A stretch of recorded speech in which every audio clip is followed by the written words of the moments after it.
اسلام آباد سمیت ملک کے مختلف حصوں میں 6.9 کا زلزلہ ریکارڈ کیا گیا ہے۔ محکمہ موسمیات کے مطابق زلزلے کی شدت 6.9 ریکارڈ کی گئی ہے، جس کی گہرائی 178 کلومیٹر تھی اور اس کا مرکز کوہ ہند کشمیر افغانستان تھا۔ خیبر پختونخوا، پنجاب، گلگت بلتستان اور کشمیر سمیت ملک کے مختلف شہروں میں زلزلے کے شدید جھٹکے محسوس کیے گئے، جس کا وقت 12:07 تھا۔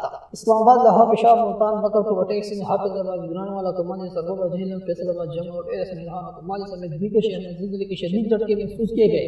لاہور میں زلزلے کے کچھ دیر بعد افشاک بھی محسوس کیے گئے، جس سے لوگ کل علاقوں کی طرف جا نکلے۔ خیبر ایجنسی، باجوڑ ایجنسی، بنگو، مانسہرہ اور فارچینہ میں بھی شدید زلزلہ محسوس کیا گیا اور بلوچستان کے شہر لبیلا میں زلزلے سے بیلا کے علاقے میں ایک اسکول کی چھت گر گئی، جس سے ایک بچی جمع اور 9 بچی زخمی ہو گئے۔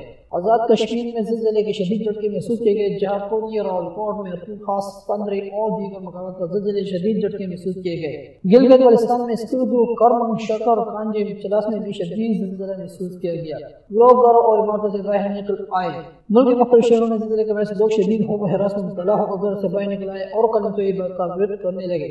اسلام آباد میں زلزلے کے باعث سپریم کورٹ میں کیسز کی سماعت کے دوران وکلاء اور دیگر افراد ادارے سے باہر آ گئے، جب سماعت میں کچھ دیر کا وقفہ کر دیا گیا۔ پارلیمنٹ میں صنعت مفید آواز کمیٹی کے اراکین اجلاس میں موجود تھے، جو زلزلے کے باعث خوف سے باہر آ گئے۔